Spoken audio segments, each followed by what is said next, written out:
Today I want to give my unfiltered review on seeing Shin Lim in Las Vegas performing his magic show.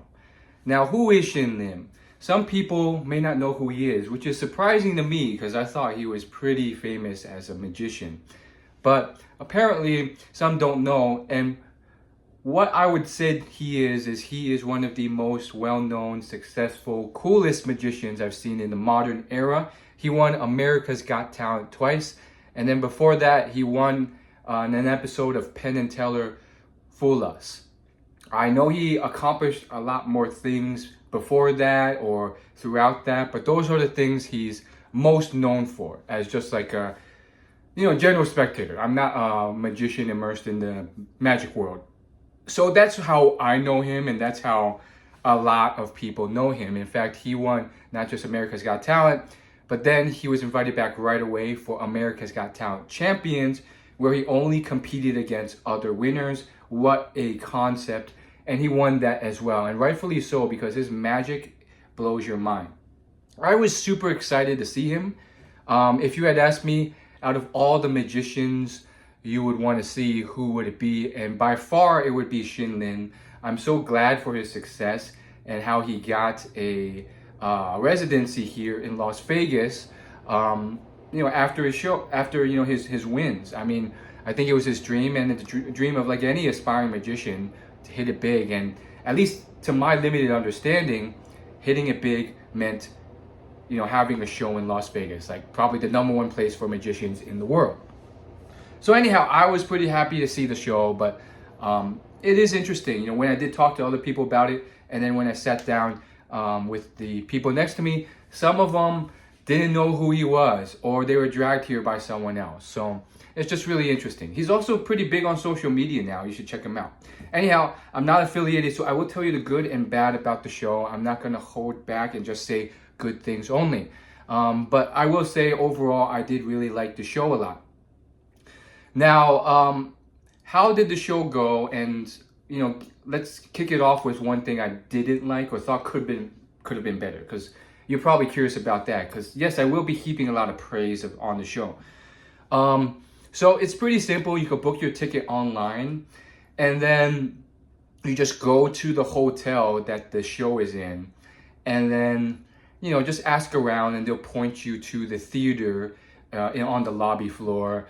And this is how like most of these shows happen.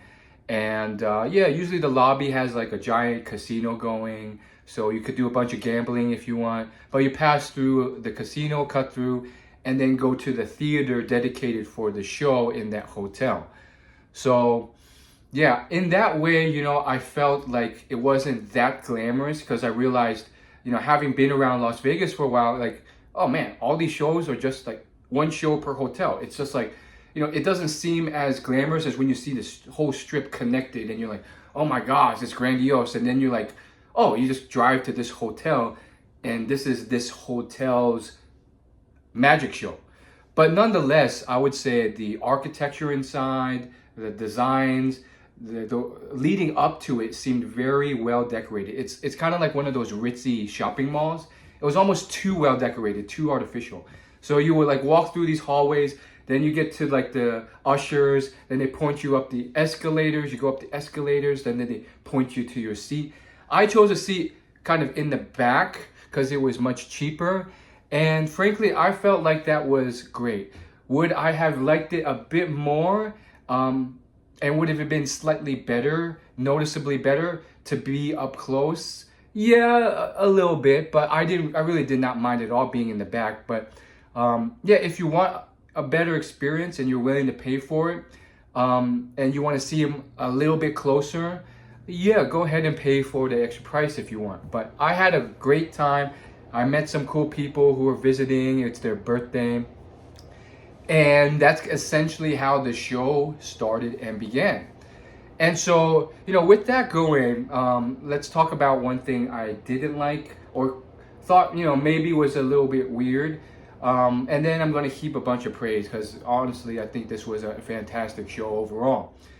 So from the get-go and then throughout the show, I just noticed that his voice, and I'm talking about Shin Lim's voice, was very raspy, kind of dry, kind of soft, and the microphone just didn't really carry it as far, and it almost seemed like he was maybe sick or he had lost his voice.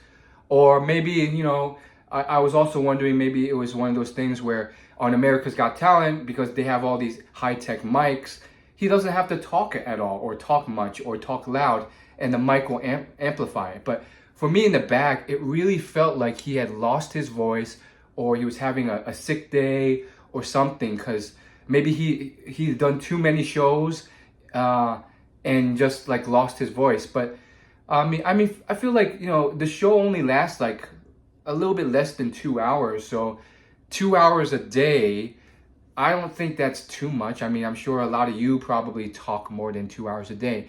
And even then, it's not, you might be like, oh, it's nonstop talking. It's different. It's more taxing. Well, I don't think he talks the whole show. He does like a little bit of talking, then he'll like not talk. In fact, most of his routine is not talking. He actually even gives a little jive about that, saying how one of he basically tells the story of his magic life. First like losing his ability to play the piano and competitive piano because of carpal tunnel syndrome, and then goes through his whole magic career in a very abbreviated way. And that's how he kind of weaves in little tricks between the stories.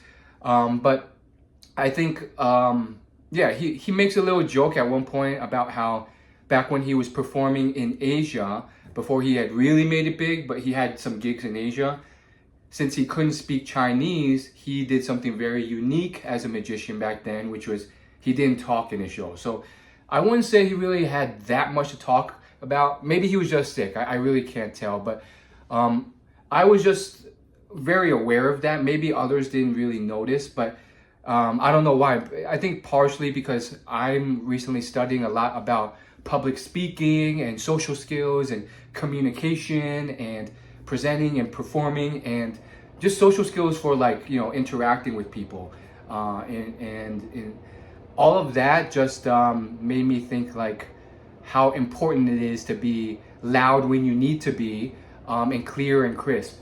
That doesn't mean you have to shout all the time, but it really did kind of feel like his voice was kind of like this, kind of like he had lost it or something.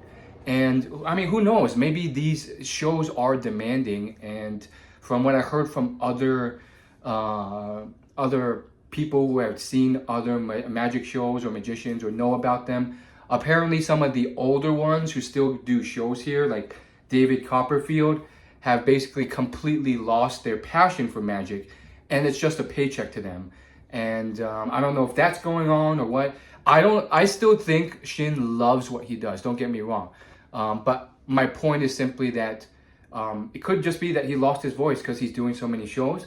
I think the passion is still there, and I don't think he's lost it or will lose it anytime soon. So don't get me wrong on what I'm saying. I'm just saying his voice was a little off. Other than that, tons of great things to say about the show. He starts off with this trick where everyone has a pack of cards. We rip open the pack.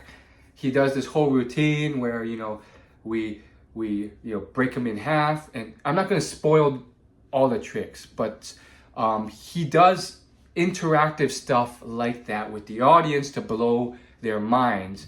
And I will say, one thing I love about his magic style versus others is it doesn't gross you out all the time like David Blaine. Like David Blaine evokes a lot more, feelings of like wanting to throw up or gross stuff when he pulls a string out of his eye or throws up a frog. And it's more of a grossing factor, but it'll also shock you and amaze you. And, I was even telling the people I was sitting next to why I liked Shin Lim so much and saying the same thing.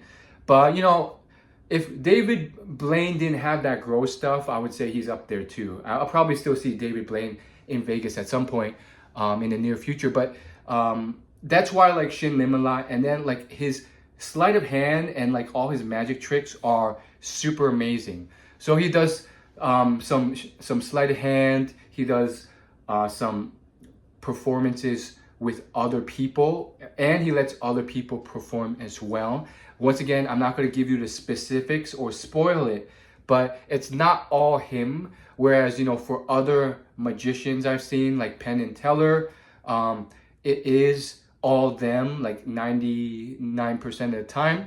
I don't know if that's to give him like intermissions or prep time for the next trick, but in between each of some of his, not every one of them, but some of his routines, there is another magician who comes out. I forgot his name, sorry. It could have been Franco or something. But he also has a show apparently.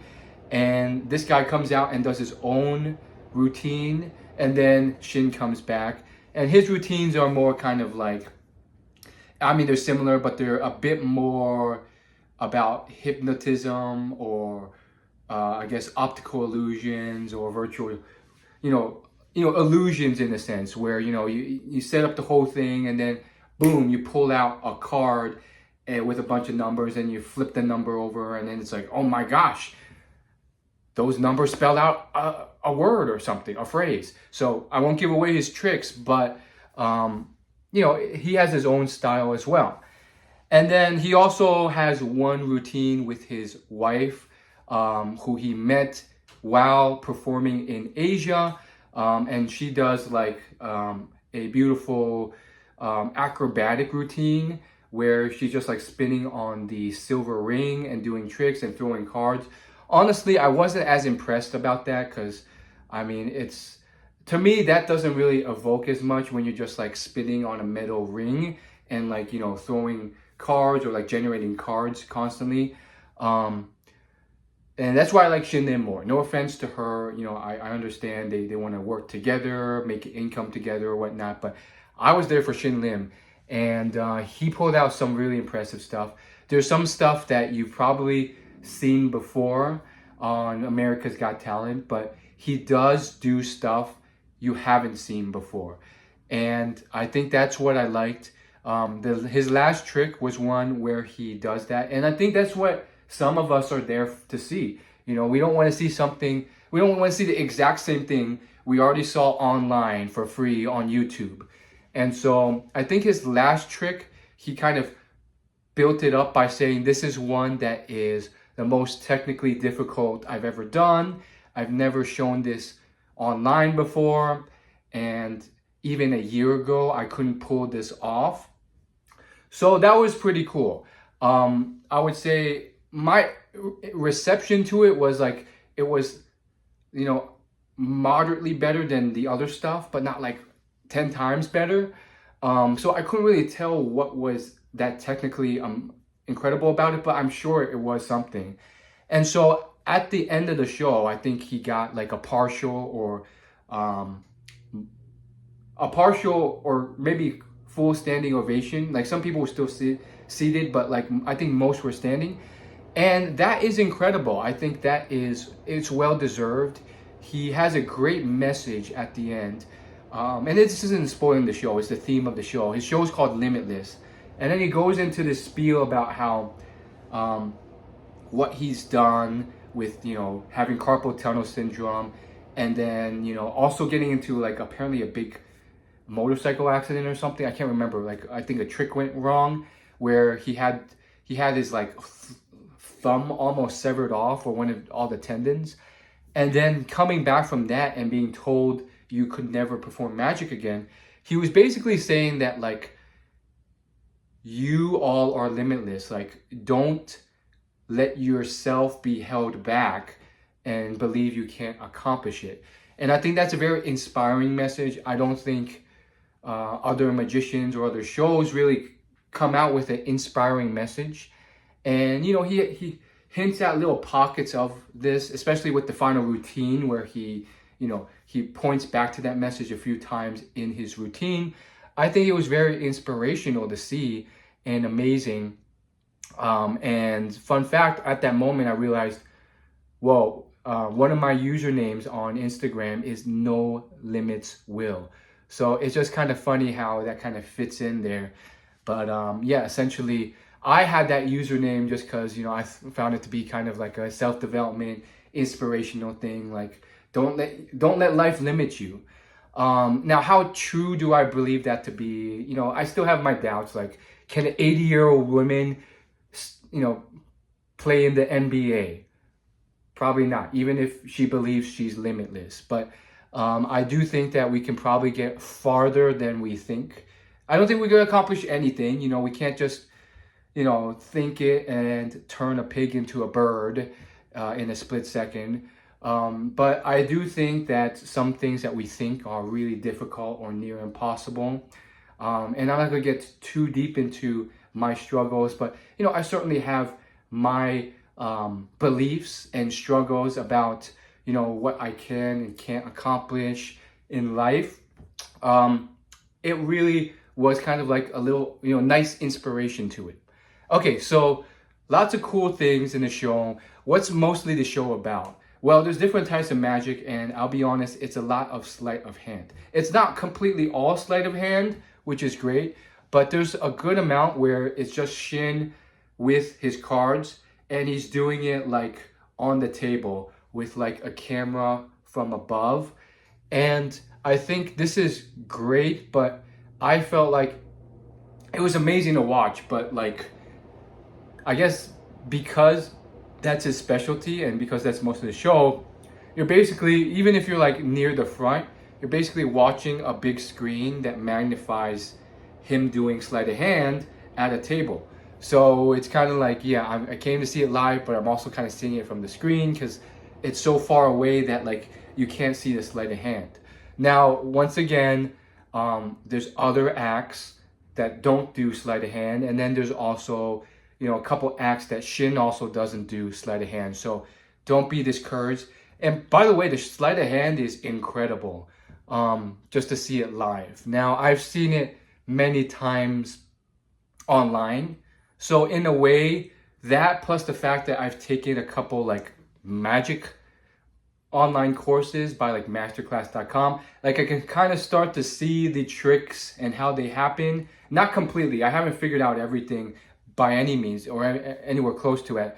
But since I've seen some of that stuff already online, I wasn't too impressed. But I'll tell you, like, if you've never seen it before, it will blow your mind. That was me when the first time I saw it on YouTube. So, if you bring your friends or if you bring someone who's really into it, there's a girl like sitting like a couple seats to my right. She was flipping out. And I think those are the people that I think Shin does this for. Like, and I think he would be most inspired by, because she was an adult too, probably similar age as me, and she was just flipping out. She was a big fan of his to begin with. She dragged her family to see the show, and she was just flipping out.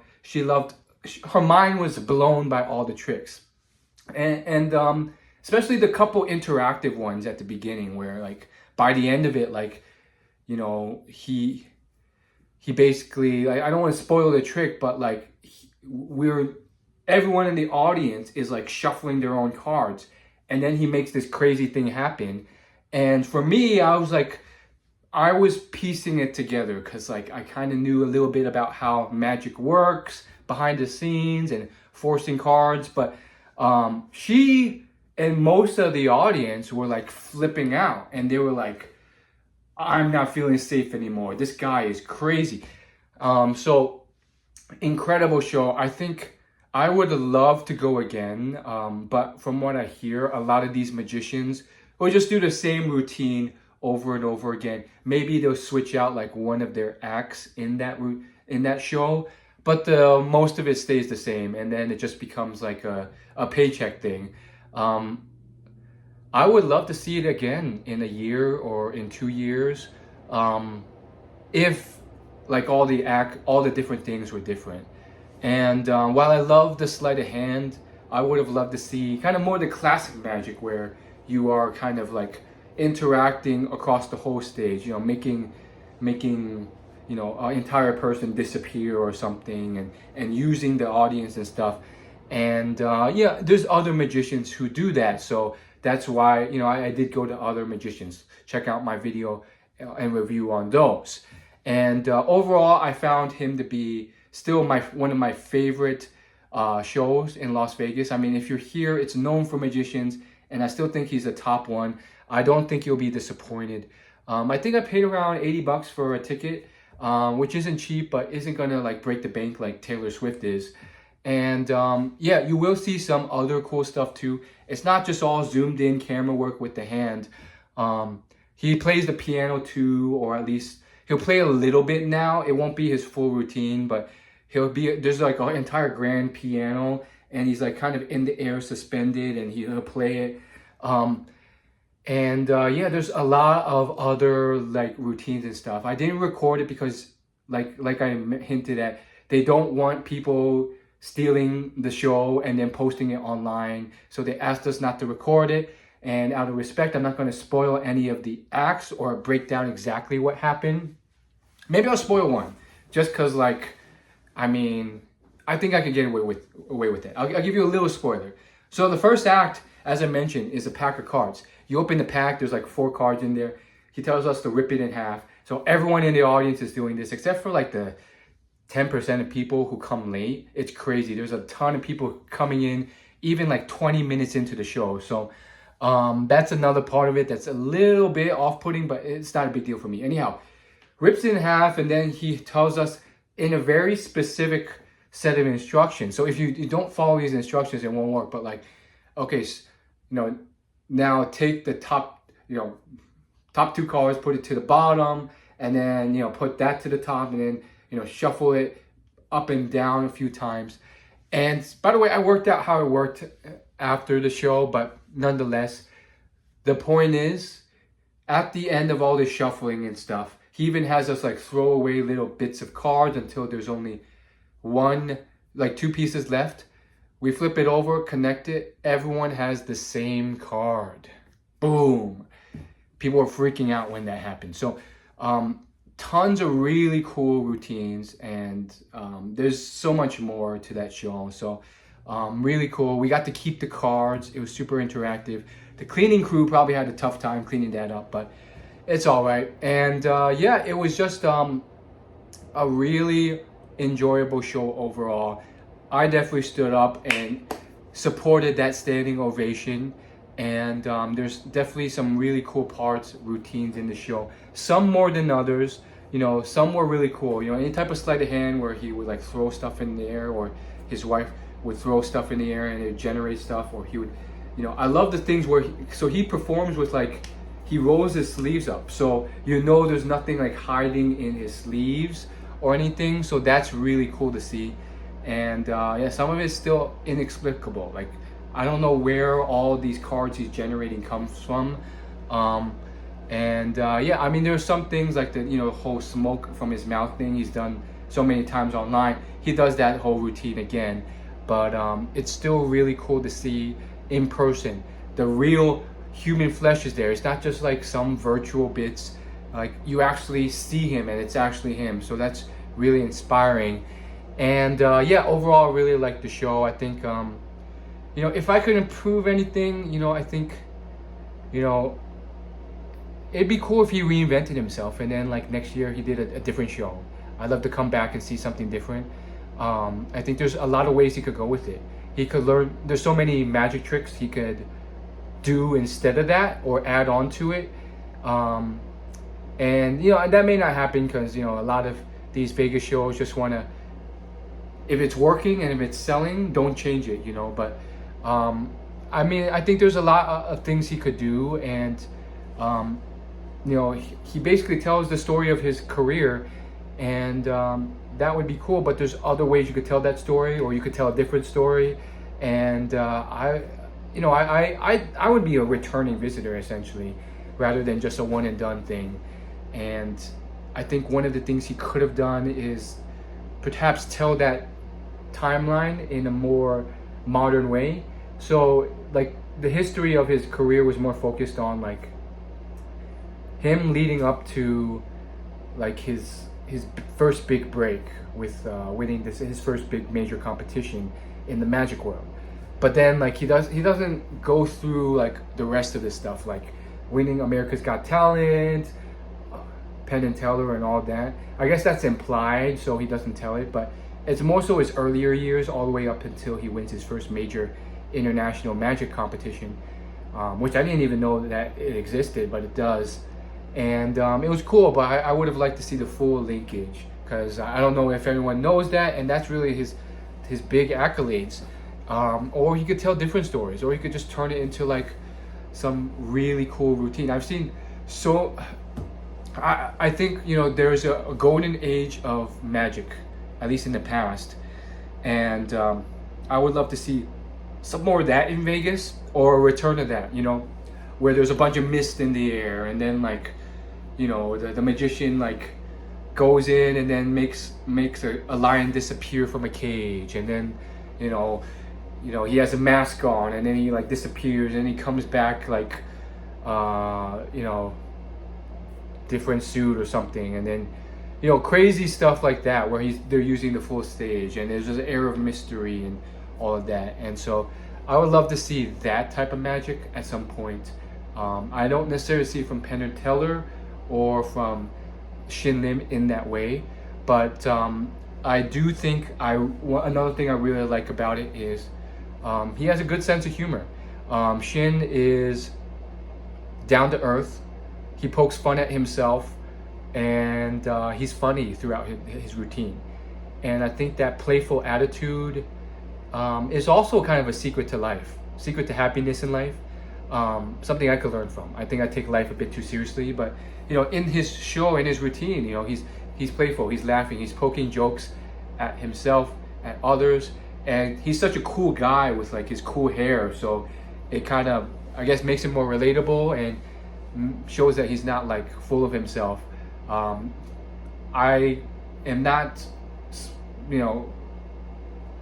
gifted enough to remember his exact jokes, but the one I can remember is like he was like trying to pick someone out from the audience, and then they're already coming and he didn't see it already. He's like, "Oh, my bad. I think I couldn't see you through my hair." And it was just like a small joke, because like he had all this giant spiky hair and like bangs in front of his eyes. So I like that. There's different styles of magicians. There's the mysterious one, and then there's Shin Lim, who's kind of like in the middle. And so that's my review of Shin Lim on Las Vegas.